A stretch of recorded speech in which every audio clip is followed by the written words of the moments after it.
누가복음 1장 49절부터 56절까지의 말씀입니다.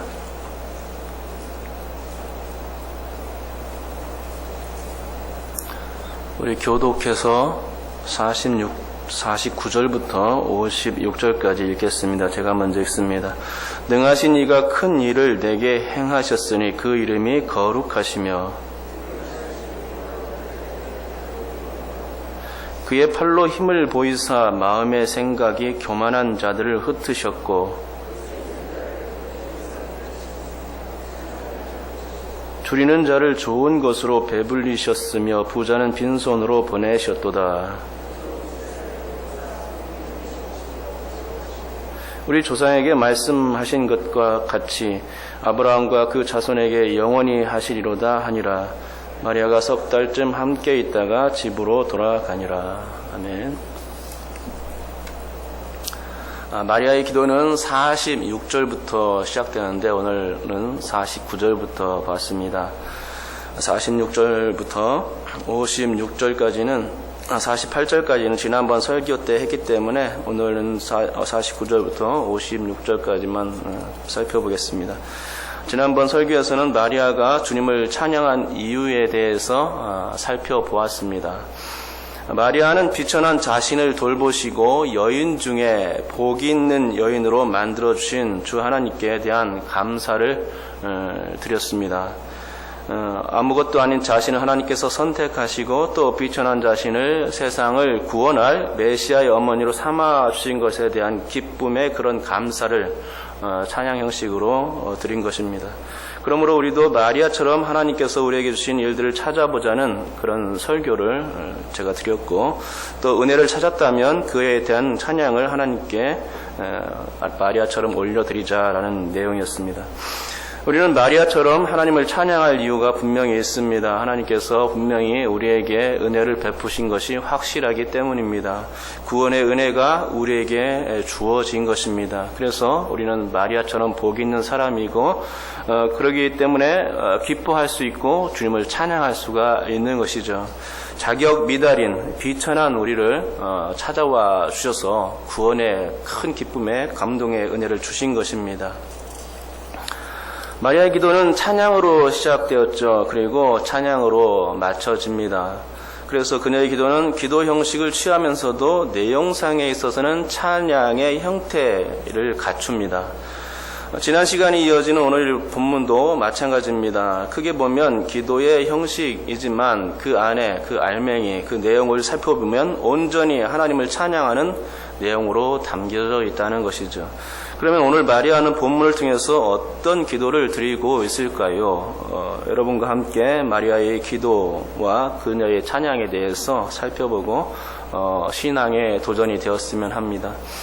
여러분, 우리는 살아가면서 하나님의 보살핌을 얼마나 많이 느끼고 있습니까? 아이가 태어나면 온전히 성장하기까지 부모의 돌봄을 받으면서 자라는 것을 아실 것입니다. 하나님이 인간을 사랑하시고 비천한 나를 귀히 여기신다면 하나님은 분명히 우리를 부모의 심정으로 길러줄 것이 분명합니다. 그런데 과연 우리는 그와 같은 하나님의 따스한 손길을 경험하며 살아가고 있는가 하는 것입니다. 머리로는 우리가 하나님의 크신 구원의 은혜를 받았다고 이해를 하겠지만 정작 그 하나님의 온전하고 완전한 사랑을 우리의 가슴으로 받아내는가 하는 것이죠. 오늘 마리아는 방금 제가 얘기한 이 이야기를 하고 있는 것이죠. 그녀는 정말로 하나님의 따스한 사랑을 온몸으로 그 사랑의 숨결을 온몸으로 느꼈습니다. 그리고 그 섬세한 하나님의 사랑이 가슴에 와 닿자마자 기도를 드렸고 또 찬양의 입술이 된 것입니다. 48절에서 마리아는 이렇게 고백하죠. 그의 여종의 비천함을 돌보셨음이라. 자신에게 하는 얘기입니다. 하나님께서 자신의 비천함을 돌보셨다고 찬양을 드리고 있는 것입니다. 마리아는 분명히 얘기합니다. 하나님이 자신을 돌보셨다고 그렇게 고백하는 것이죠. 여기서 돌보셨다는 의미는 크게 두 가지로 해석할 수 있을 것 같습니다. 첫째는 지금까지 자신을 돌보신 하나님에 대한 찬양입니다. 지금까지 돌보신 하나님께 대한 찬양은 그래서 항상 지나간 이야기를 통해서 고백하는 찬양의 형식이죠. 즉 과거부터 현재까지 있었던 나에게 주어졌던 그 하나님의 은혜, 돌보심을 찬양하는 내용이 지금까지의 내용입니다. 그런데 이렇게 과거뿐만이 아니라 돌보심은 미래로까지 확장될 수 있습니다. 그래서 이 돌보심의 그 두 번째 해석은 현재로부터 미래의 상태까지를 포함하는 돌보심이 됩니다. 그런데 여러분 여기서 의문이 생깁니다. 그것은 아직 있지도 않은 미래 일에 대해서 우리가 아무런 경험도 없는데 과연 어떻게 하나님을 찬양할 수 있는가 하는 것입니다. 미래에 대한 불안은 하나님을 찬양하지 못하게 만든다는 것이죠. 하나님을 의심할 때는 미래를 담보할 수 없는 믿음 가운데 설 수밖에 없다는 것입니다. 하지만 마리아는 미래를 확신했습니다. 그래서 있지도 않고 경험되지도 않았던 그 미래의 일을 과거의 시제로 바꾸어서 찬양하고 있는 것입니다. 돌보셨다라는 이 말이 바로 그것입니다. 미래의 일을 당겨서 과거처럼 얘기하고 있는 것이죠. 이것은 너무나도 확실한 하나님이시기에 마리아가 그 확실한 하나님을 바라보면서 미래를 담보하고 믿어버린 찬양이 내용인 것입니다. 하나님이 돌보실 미래를 내다보니 이미 지난 과거처럼 너무나도 확실해서 돌보셨다라고 찬양의 고백을 터뜨린 것입니다. 왜 그렇지 않습니까? 내게 너무나도 친절한 한 사람을 신뢰하게 되면 그가 내게 해줄 미래에 대해서도 완전히 다 믿게 되는 것입니다. 사실 그래서 결혼한 것 아닙니까? 아내가 저를 믿어줬기 때문에 제가 결혼할 수 있었습니다. 미래에 대한 보장이 한 사람에게서 나올 수 있었던 거죠. 하나님은 그런 분이십니다. 더욱이 그런 분이시죠. 완전한 믿음을 줄 수 있는 분이십니다. 미래에 대한 완전한 담보를 해줄 수 있는 분이 하나님이십니다. 그만큼 하나님은 신뢰를 주실 수 있는 분이시기 때문입니다. 마리아가 고백한 이 찬양의 고백이 바로 이러한 고백이죠. 미래에 대한 일들을 완전히 신뢰할 수 있는 분, 그런 분이시기 때문에 과거 형식으로 있지도 않은, 아직 다가오지도 않은 그 일에 대해서 돌보셨다라고 말씀하며 찬양하고 있는 것입니다. 이것을 알 수 있는 내용이 뭐냐면요. 보라, 이제 후로는 만세의 날을 복이 있다 일컬으리로다라고 얘기하기 때문입니다. 이것은 분명히 미래에 관한 얘기죠. 그런데 그런 미래에 관한 이야기를 자신의 이야기로 호언장담하며 고백하고 있다는 것입니다. 그렇기 때문에 두 가지죠. 과거부터 지금까지 있었던 일을 찬양하는 일, 그리고 또 한 가지는 지금부터 미래의 어떤 시점까지 있게 될 일에 대해서 하나님을 찬양하는 일입니다. 그런데 마리아는 오히려 전자보다는 후자에 가까운 찬양을 드리고 있다는 것이죠. 믿음이 그만큼 더 풍성한 것입니다. 미래의 복을 과거로 표현하는 이런 믿음은 그래서 한수우이라는 말이 적당한 표현입니다. 왜 있지 않습니까? 바둑이나 장기를 두다 보면 한 수가 모자라서 대마가 죽고 한순간에 패색이 짙어지는 것을 알 수 있습니다. 한 수만 있다면 어떻게든 손을 써보겠는데 오묘하고도 참으로 묘한 그게 한 수입니다. 한 수 때문에 결국은 지고 마는 것이죠. 믿음도 마찬가지로 생각합니다. 한 수 아래에 믿음이 있는가 하면 한 수 위에 믿음이 있다는 것입니다. 그러니까 제가 이런 말을 하는 것은 이미 지나간 과거의 일에 대해서 찬양하는 것은 누구나 다 할 수 있는 찬양이라는 것이죠. 너무나도 지나간 그 과거는 확실하기 때문에 그 확실한 것에 대해서 나에게 베푸신 하나님의 은혜에 대해서 너무나 확정적으로 찬양할 수 있는 것입니다. 하지만 닥치지도 않은 일을 바라보며 찬양하는 것은 얼핏 이해가 가지 않는 일이 됩니다. 미래에 대한 불안 때문에 사람들이 두려워하고 장래의 일 때문에 사람들이 얼마나 기를 쓰고 덤벼드는지 모릅니다. 그렇지 않습니까? 어떤 일이 닥칠지 모르기 때문에 사전에 그 일을 대비하는 것입니다. 사람의 심정이 바로 그런 것입니다. 미래에 대해서는 굉장히 불안해하는 것이죠. 하지만 여러분, 이러한 신앙은 한 수 아래에 있는 신앙입니다. 그저 눈에 보이는 것만 보고서 찬양하는 수준이죠. 눈에 보이지 않는 하나님의 손길에 대해서는 찬양을 못합니다. 눈에 보이지 않는 것도 찬양할 수 있어야 하는데 그럴 만한 안목이 부족한 신앙인 것이죠. 이건 어디까지나 신뢰의 문제이기도 합니다. 하나님을 전적으로 신뢰한다면 보이든 보이지 않든 미래를 도우실 하나님을 인하여 든든한 담보의 믿음을 가질 일입니다. 한 수의 신앙을 소유할 수 있는 것이죠. 하지만 대부분의 사람들은 그렇게 하지를 못합니다. 그저 과거의 일로 그 모든 것을 결정짓고 또 과거의 결과에 의해서 판단을 내리고 그것에 의해서 어떤 기대치를 돌려드리는 것이죠. 이런 믿음은 그래서 좀 덜 성숙한 믿음이라고 해야 할 것입니다. 한 번 믿었으면 끝까지 믿어주는 것이 최고의 의리이듯이 우리 하나님을 우리가 믿고 있다면 우리의 미래까지도 책임져 주시는 분이심을 확신할 수 있어야 제대로 된 믿음이라는 것입니다. 여러분께서 이러한 믿음을 소유할 수 있기를 주님의 이름으로 축복합니다. 아까 제가 아이를 돌보는 부모님의 말씀 드렸습니다만 정말로 우리는 우리의 갓난아기 때를 생각해 보아야만 합니다. 혹시 우리 중에 태어나서 만 1살 될 때까지의 일을 기억하시는 분이 계십니까?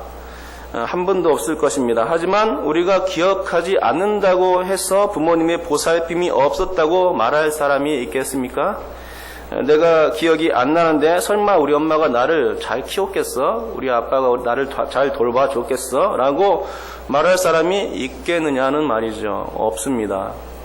그 증거는 내가 지금 어떻게 성장해 있는가 하는 것이고 그것을 통해서 부모님이 나를 보살펴 주셨기 때문에 가능한 것이구나. 내가 죽지 않고 아직도 건강하게 살아있다는 것이 바로 그 증거라는 것입니다. 엄마가 나를 젖도 먹이지 않고 우유도 먹이지 않았다면 나는 분명히 어려서 굶어 죽었을 것이 뻔합니다. 사람은 동물처럼 나면서 바로 활동하지 못하기 때문에 돌봐줄 이가 없으면 끝장인 것이죠. 갓난아기 때 부모가 나를 돌봐주었다는 것은 그래서 확실한 사실입니다. 하나님의 사랑이 그런 것입니다. 우리는 다 하나님의 돌보심 가운데 살고 있습니다. 하나님의 돌보심이 없다면 우리는 죽은 목숨과 같습니다. 하나님이 돌보시기 때문에 지금 내가 살아있는 것입니다. 우리가 잘 느끼지는 못하고 있지만 내가 느끼지 못한다고 해서 하나님의 돌보심이 없다고 말할 수는 없다는 말이죠. 내가 참으로 이것까지 느낄 수 있는 믿음이라면 한 수 위의 신앙인 것입니다. 오히려 하나님이 나를 돌보시지 않는다고 여길 때가 더 많은 돌보심이 있음을 여러분이 믿으시기 바랍니다. 갓난아기 때 얼마나 부모의 손이 많이 갑니까? 그런데 그때 사람의 의식은 제로입니다.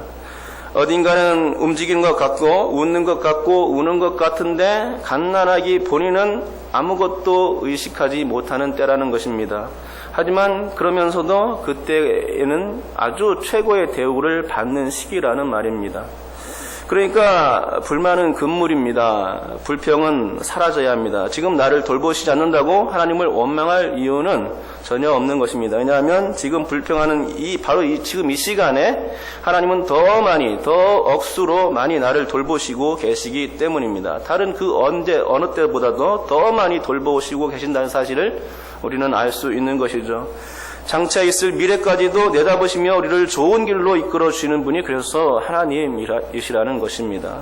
복의 복으로 인도하시고 의의 의로 인도하시고 사랑의 사랑으로 인도해 주십니다. 그러니 우리는 우리 자신이 느끼지 못할 그때라도 하나님을 찬양할 수 있는 이유가 분명히 존재하는 것이죠. 마리아는 지금 그걸 하고 있는 것입니다. 자신을 돌보시는 그 하나님을 생각하니 찬양하지 않을 수 없었던 것입니다. 자신의 생각보다 훨씬 더 많이 애쓰시고 힘쓰시며 돌보시는 그 하나님이 계신 것을 그녀가 발견했던 것이죠. 자, 보십시오. 49절과 50절입니다. 이 두 절은 하나님의 속성을 찬양하고 있는데 다 돌보심과 관계가 있습니다. 49절에는 하나님을 능하신 분으로 소개합니다. 왜 능하신가 했더니 큰 일을 내게 행하셨기 때문이라는 것입니다. 능하신 하나님은 큰 일을 행하시는 하나님이시죠. 능하시기 때문에 큰 일을 행하실 수 있는 분이십니다. 그런데 다른 누가 아닌 바로 나에게, 마리아 자신에게 그 능하심과 큰 일이 주어지고 있는 것이죠. 또한 그 하나님은 거룩하신 하나님이요 긍휼의 하나님이요 두려운 하나님이십니다. 하지만 이런 하나님을 걱정할 필요는 없습니다. 항상 하나님은 약자 편이기 때문입니다. 교만한 자를 흩으시고 권세 있는 자를 내리치시고 부자를 빈손으로 보내시는 분이 바로 하나님이십니다.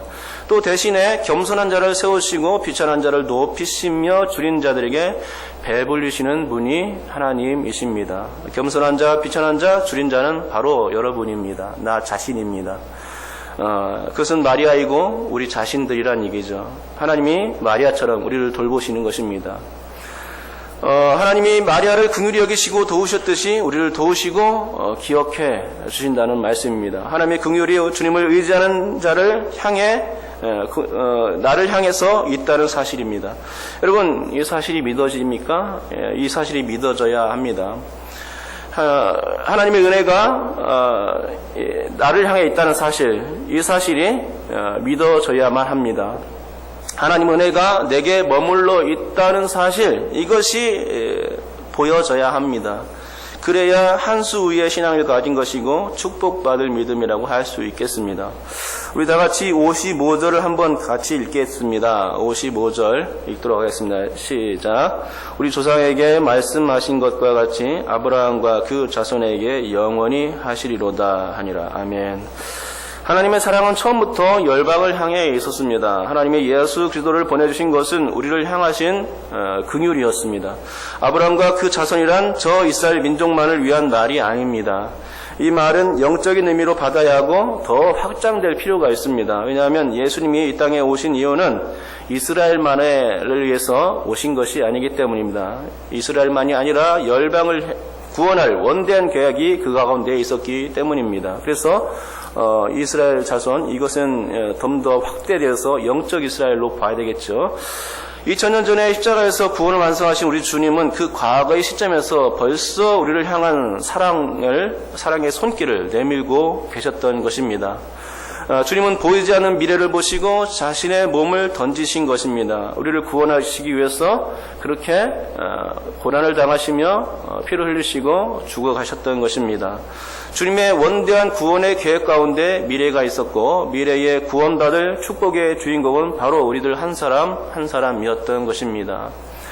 그렇습니다. 주 하나님은 그때나 어제나 이제나 한결같은 분이시고 그때에 그랬듯이 지금도 여전히 우리의 미래를 완전케 하시는 분이십니다. 그러기에 우리는 미래를 생각하며 얼굴을 찌푸릴 필요가 없겠지요. 얼굴을 붉힐 이유도 없습니다. 왜입니까?